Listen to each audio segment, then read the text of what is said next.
로마서 2장 1절부터 16절 말씀 같이 합니다. 그러므로 남을 판단하는 사람아, 물은 누구든지 내가 핑계치 못할 것은 남을 판단하는 것으로 내가 너를 정죄함이니 판단하는 내가 같은 일을 행함이니라. 이런 일을 행하는 자에게 하나님의 판단이 진리대로 되는 줄 우리가 아노라. 이런 일을 행하는 자를 판단하고도 같은 일을 행하는 사람아, 내가 하나님의 판단을 피할 줄로 생각하느냐? 혹 내가 하나님의 인자하심이 너를 인도하여 회개케 하심을 알지 못하여 그의 인자하심과 용납하심과 길이 참으심의 풍성함을 멸시하느뇨? 다만 내 고집과 회개치 아니하는 마음을 따라 진노의 날 곧 하나님의 의로우신 판단이 나타나는 그날에 임할 진노를 내게 쌓는도다. 하나님께서 각 사람에게 그 행한 대로 보응하시되 참고 선을 행하여 영광과 존귀와 썩지 아니함을 구하는 자에게는 영생으로 하시고 오직 당을 지어 진리를 좇지 아니하고 불의를 좇는 자에게는 노와 분으로 하시리라. 악을 행하는 각 사람의 영에게 환난과 곤고가 있으리니 첫째는 유대인에게요 또한 헬라인에게며 선을 행하는 각 사람에게는 영광과 존귀와 평강이 있으리니 첫째는 유대인에게요 또한 헬라인에게라. 이는 하나님께서 외모로 사람을 취하지 아니하심이니라. 무릇 율법 없이 범죄한 자는 또한 율법 없이 망하고 무릇 율법이 있고 범죄한 자는 율법으로 말미암아 심판을 받으리라. 하나님 앞에서는 율법을 듣는 자가 의인이 아니요 오직 율법을 행하는 자라야 의롭다 하심을 얻으리니 율법 없는 이방인이 본성으로 율법의 일을 행할 때에는 이 사람은 율법이 없어도 자기에게 율법이 되나니 이런 이들은 양심이 증거가 되어 그 생각들이 서로 혹은 송사하며 혹은 변명하여 그 마음에 새긴 율법의 행위를 나타내느니라. 곧 내 복음의 이른 바와 같이 하나님이 예수 그리스도로 말미암아 사람들의 은밀한 것을 심판하시는 그날이라. 아멘. 16절 1장 16절 17절 말씀에서 3장 20절까지 왜 로마 교회에 복음이 필요한가를 바울이 설명하고 있습니다. 1장 16절과 17절에 보면 내가 복음을 부끄러워하지 아니하노니 이 복음은 모든 믿는 자에게 구원을 주시는 하나님의 능력이 됨이라. 첫째는 유대인에게요 또한 헬라인에게로다. 복음에는 하나님의 의가 나타나서 믿음으로 믿음에 이르게 하나니 기록된 바 오직 의인은 믿음으로 말미암아 살릴함과 같으니라. 라는 그 말씀을 가지고 어제 본문에서 1장 18절부터 1장 마지막에서는 그렇게 복음을 부끄러워하는 사람들이 믿음으로 살지 않는 사람들의 모습을 보여주었어요. 그리고 3장 20절 말씀에서는 그러면 어떻게 합당한지를 결론적으로 알게 될 것입니다. 왜 믿음으로 의롭다 하심을 얻게 되는지에 대한 설명이죠. 오늘은 하나님은 사람들이 살아온 것을 심판하신다라는 내용입니다. 오늘 설교 제목은 누구든지 하나님의 심판을 피할 수 없다. 누구든지 하나님의 심판을 피할 수 없다는 제목입니다. 누구든지 하나님의 심판에서 벗어날 사람은 없습니다. 아무리 잘 살았어도 아무리 뛰어난 인격을 가졌어도 하나님의 심판에서 벗어날 수 있는 사람은 아무도 없습니다. 어떤 모습인가요? 첫째는 다른 사람을 비난하는 것이 죄이다는 겁니다. 여러분 당연히 다른 사람을 비난하는 것이 죄지 그러면 죄가 아니겠습니까? 그런데 문제는 무엇이냐면 1장에서 복음을 부끄러워하면서 살던 사람들의 모습을 보면서 로마 교회의 두 그룹, 그러니까 유대인 그리스도인들과 그리고 헬라인 그리스도인들이 두 그룹이 있었는데 특별히 헬라인 그리스도인들이 아직 성화의 단계에 있기 때문에 삶이 온전히 변하지 못한 모습이 그때 당시 사회상과 비슷하게 1장 16, 17절 이하에서 1장 마지막까지 그 모습이 나왔거든요. 그때 교회 내에 있는 유대인 그리스도인들이 그것을 보고 비난하는 거예요. 왜 비난하냐면 저 사람들이 저렇게 사는 것은 율법을 모르기 때문이다. 율법에는 저렇게 살지 말라고 나와 있다라고 비난하고 있는 거죠. 그런데 그러면 이방인들 입장에서는, 이방인 그리스도인 입장에서는 어떻게 항변하겠습니까? 우리는 율법을 모른다. 율법을 들어본 적도 없다. 그러니 우리는 그 율법대로 죄를 지은 것이 아니다 라고 말하고 있는 이방인 그리스도인들이 있을 것이며, 여전히 그들에게 율법의 잣대를 가지고 들이밀면서 네가 이런 죄를 지었다라고 말하는 유대인 그리스도인이 있을 텐데, 하나님 말씀이 무엇이냐면 율법 없이 죄를 지은 사람들도 하나님의 심판이고, 율법을 가지고 있지만 그것 가지고 다른 사람을 정죄하고 판단한 데만 사용하지 자기도 죄를 짓는 사람 모두 심판에서 면제되지 않는다는 겁니다. 유대인 그리스도인 입장에서는 억울하죠. 나는 그런 죄를 저지르지 않았다 라고 말할 거 아니에요. 그러나 핑계할 수 없다는 겁니다. 예. 1절에 그러므로 남을 판단한 사람아 누구든지 내가 핑계하지 못한다. 자신도 남을 판단하는 것으로 정죄를 받는다는 거예요. 이방인 그리스도인들이 지은 죄들의 목록이 쭉 나와 있습니다. 이 1장에서 크게 죄가 두 가지가 나오는데, 하나는 동성애고 하나는 우상숭배예요. 그거 말고도 다른 죄들이 목록이 쭉 있습니다. 근데 나는 그렇게 죄를 짓지 않았다라고 말하는데, 성경이 가르쳐주고 있는 게 뭐냐면 네가 비록 동성애는 하지 않고 네가 비록 우상숭배하지 않았지만 그것과 똑같은 죄를 저지르고 있다고 말합니다. 그게 뭐냐면 남을 판단하는 거예요. 율법을 가지고 남을 판단하라고 하나님께서 주신 것이 아니라 그 율법을 가지고 하나님을 섬기고 그리고 다른 사람과 관계를 어떻게 잘 섬길 수 있는지, 즉 하나님 사랑, 이웃 사랑이 핵심인데 그 사랑에 대하여 알지 못한 채로 남을 그거 가지고 판단한다면 그것도 역시 동성애나 우상숭배나 매 한 가지라고 말하고 있어요.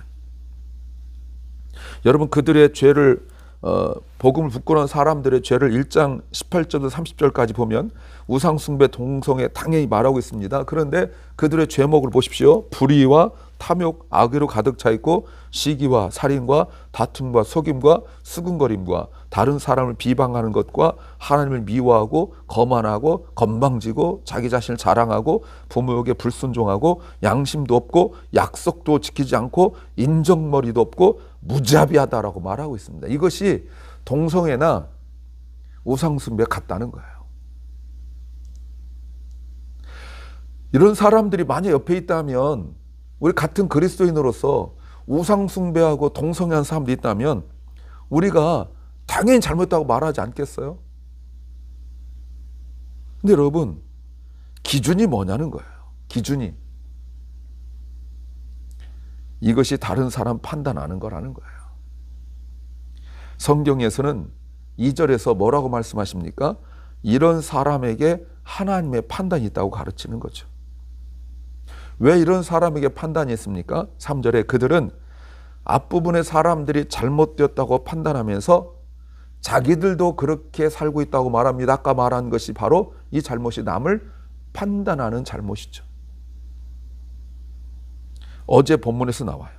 그들의 모습이, 행위가 내 속에 있고 나도 그렇게 살아가면서 내가 그들을 판단하는 거예요. 여러분, 무슨 말씀하고 있냐면 이런 말이에요. 1장 26절 그리고 2장 4절에서 하나님께서 그렇게 동성애를 저지르고 우상숭배하는 자들에 대하여 하나님께서 사용하신 방법이 뭐죠? 그들 속에 하나님을 알만한 것을 두었음에도 불구하고 그들이 그것을 거절하고, 그러므로 말미암아 하나님께서 그들에게 내리신 징계가 무엇이냐면 내버려 두심이에요. abandonment, 유기라고 말하죠.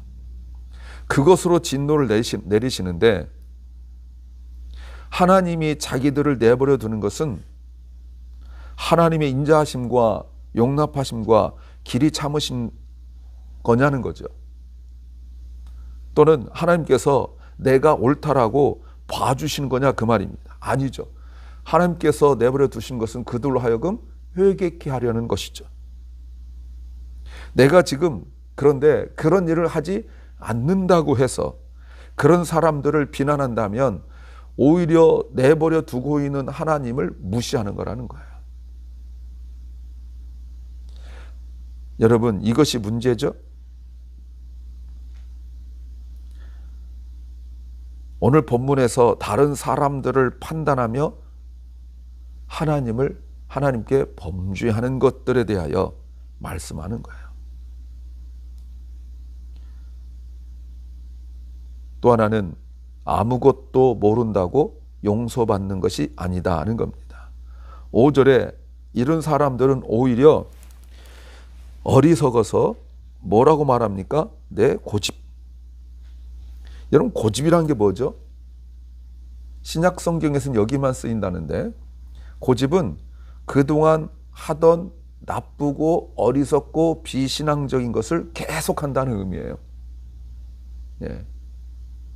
분명히 잘못되었는데 말씀을 듣고도 깨닫지 않고 말씀을 듣고도 계속 내가 옳다라고 생각하고 말씀을 듣고도 여전히 저들에 대하여 손가락질하고 판단할 줄만 알았지 내가 지금 그것을 판단하는 것에 대한 죄를 깨닫지 못하는 거예요.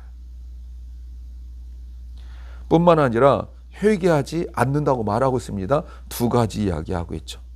그것은 하나님의 진노를 쌓고 있는 거래요. 언제까지요? 심판의 날까지. 16절을 미리 보시면 예수 그리스도의 심판의 날까지 말이죠. 그날 닥쳐보면 내가 어떻게 살았는지 알게 될 거예요. 내가 살인을 했습니까? 내가 우상숭배했습니까? 내가 동성했습니까? 안 했죠. 뭐 했어요? 판단만 했다는 거예요. 그러니 우상숭배 죄를 지은 사람도 하나님 앞에 심판받을 것이고 동성한 사람 하나님 앞에 심판받을 텐데 다른 죄를 지은 사람들이 쭈르륵 왔는데 똑같이 판단받아요. 시기, 질투, 남 비방하고 험담하고 이랬던 죄 옆에 잘 살은 내가 끼어들어가는 거예요. 왜요? 판단만 했어요. 그들을 긍휼히 여기고 그들을 사랑하고 그들을 위해서 기도해주고 하는 모습은 없고 앉아서 마치 구경하는 사람처럼 내가 율법을 완벽하게 아는 사람처럼 손가락질하고 판단하고만 있다는 거예요. 아무것도 모르면서 아는 척했던 내 모습이 얼마나 부끄럽게 되는지 알게 되는 거예요. 하나님은 6절에서 모든 행위대로 심판하신대요. 갚아주신대요. 그 사람에게 했던 그대로 갚아주신대요. 죄면 죄. 7절 영생은 영생으로, 그리고 8절에서는 노와 분노로 보응하신대요. 분명한 차이가 있죠. 7절 보세요. 참고 인내하고 선을 행함으로 영광과 존귀와 썩지 아니함을 구하는 자에게. 여러분, 이 말이 무슨 말이냐면 세상 사람들 이렇게 살아가는데 그리고 교회 다니면서도 여전히 옛날 습관을 고치지 못한 사람에게 정죄하고 판단하는 것은 우리가 할 일이 아니에요.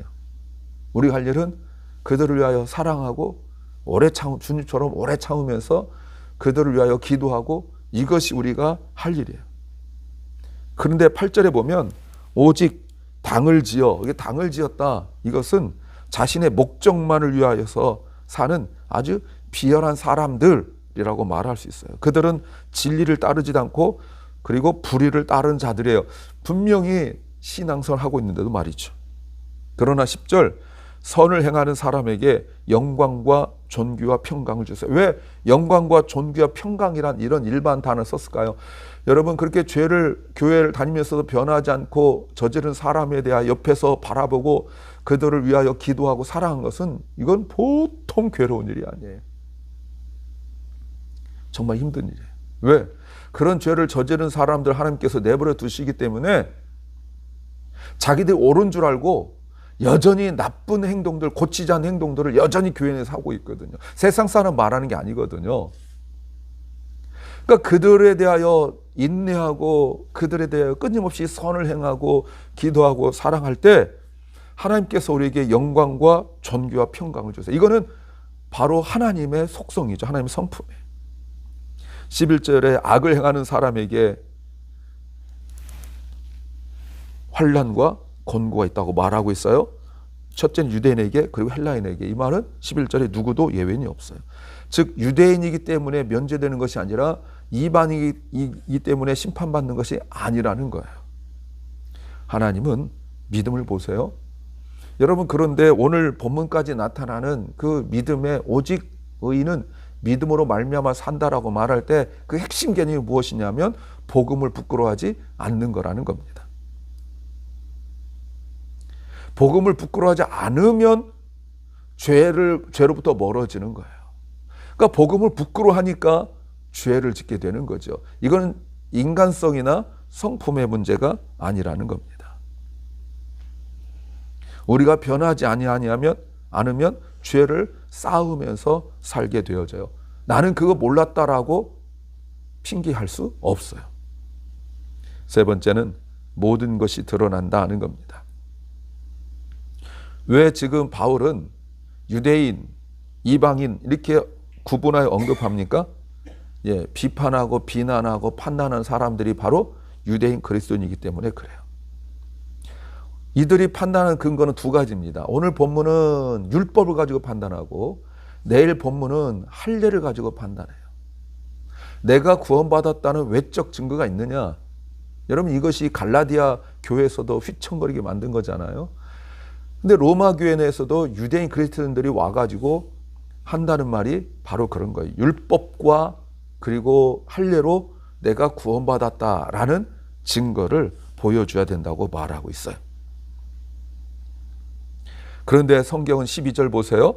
율법이 있는데도 범죄하고 있어요. 헬라인들은요, 율법이 없어서 범죄하는 거예요. 무섭죠?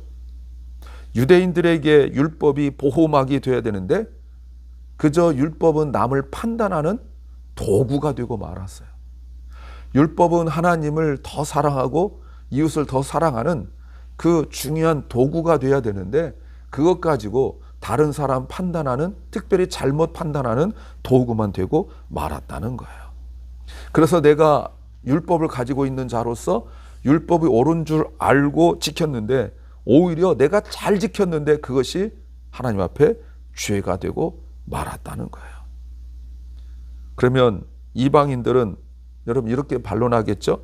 우리는 율법을 들은 적이 없는데 우리가 어떻게 율법을 지키지 않아서 망한다 하느냐? 14절 15절에 본성으로 율법의 일을 한다는 거예요. 자기 자신이 자기에게 율법이 되는 거예요. 양심처럼 말이죠. 양심이 증거가 돼요.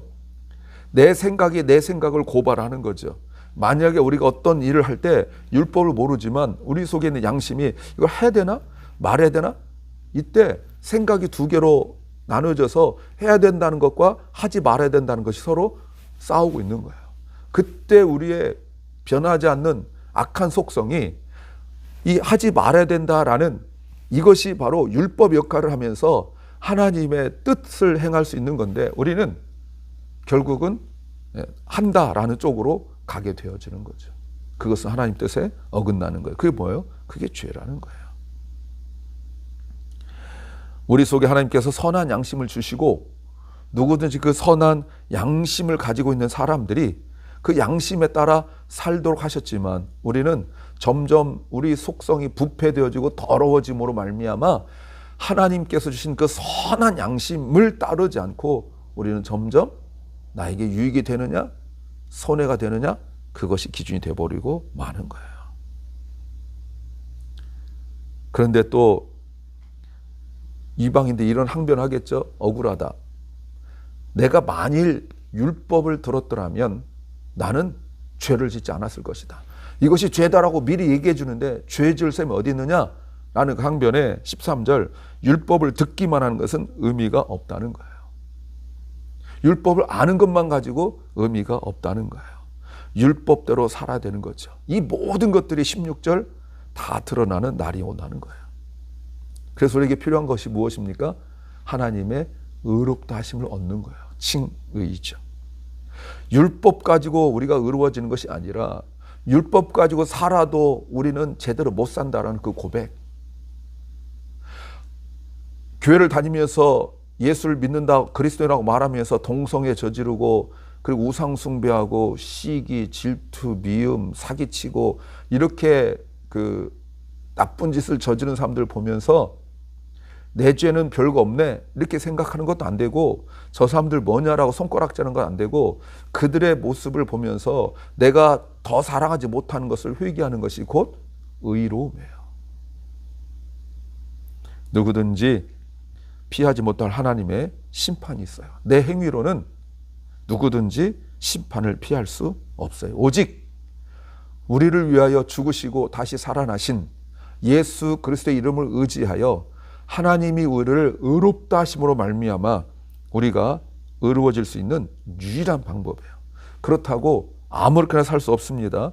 믿음 깊고 성숙할수록 더욱 주님의 말씀대로 살아가면서 남을 정죄하고 판단하는 것이 아니라 그들을 위하여 기도하고 그들을 더 사랑하는 이 은혜가 우리에게 있기를 소망합니다. 기도합니다. 주님,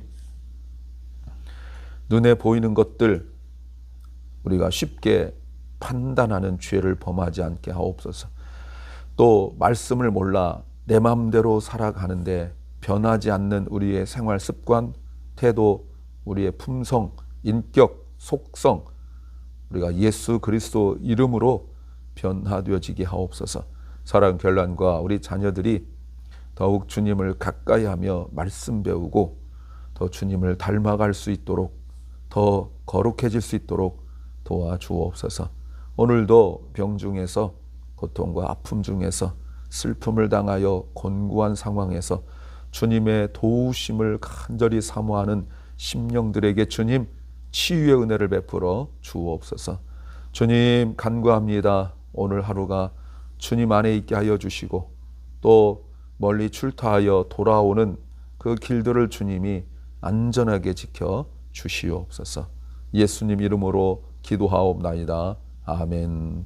하늘에 계신 우리 아버지여, 이름이 거룩히 여김을 받으시오며 나라 임하옵시며 뜻이 하늘에서 이룬 것 같이 땅에서도 이루어지이다.